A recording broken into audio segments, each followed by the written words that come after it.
अस्सलाम वालेकुम जी।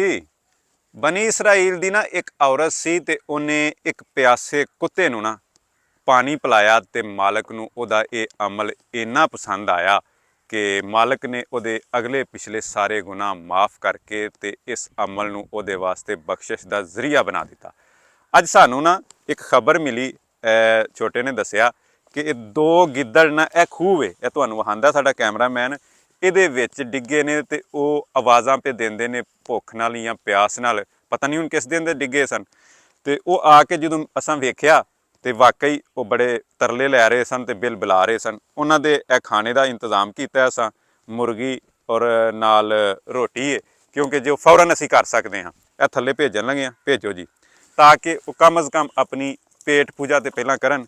ਫਿਰ ਨੰਬਰ 2 ਜਿਹੜੀ ਅਸਲ ਗੱਲ ਹੈ ਕਿ ਅਸੀਂ ਜਾਇਜ਼ਾ ਲੈ ਰਹੇ ਹਾਂ ਕਿ ਕਿਸ ਤਰ੍ਹਾਂ ਉਹਨਾਂ ਨੂੰ ਥੱਲੋਂ ਕੱਢਿਆ ਜਾਏ, ਕਿਉਂਕਿ ਇਹ ਵੱਢਦੇ ਵੀ ਨੇ, ਵੱਡੇ ਵੱਡੇ ਗਿੱਦੜ ਨੇ।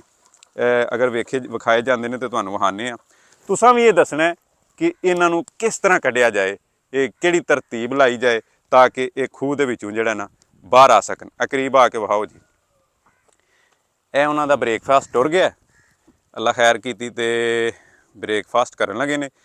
ਤੇ ਲਾਜ਼ਮੀ ਦੱਸਣਾ ਕਿ ਇਹ ਕਿਸੇ ਮਹਿਕਮੇ ਨੂੰ ਆਖਿਆ ਜਾਏ ਇਹਦੇ ਮੁਤਲਕ ਹੈ ਜਿਹੜਾ, ਜਾਂ ਕੀ ਇਹਦੀ ਤਰਤੀਬ ਲਾਈ ਜਾਏ, ਕਿਉਂਕਿ ਏਡੀ ਆਸਾਨੀ ਨਾਲ ਇਹਨਾਂ ਕਾਬੂ ਵੀ ਨਹੀਂ ਆਉਣਾ।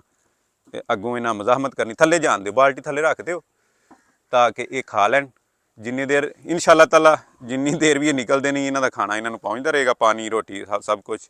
ਬਾਕੀ ਜ਼ਰੂਰ ਦੱਸਿਓ ਕਿ ਕਿਸ ਤਰ੍ਹਾਂ ਇਹਨਾਂ ਨੂੰ ਕੱਢਿਆ ਜਾਏ। ਚਲੋ ਜੀ।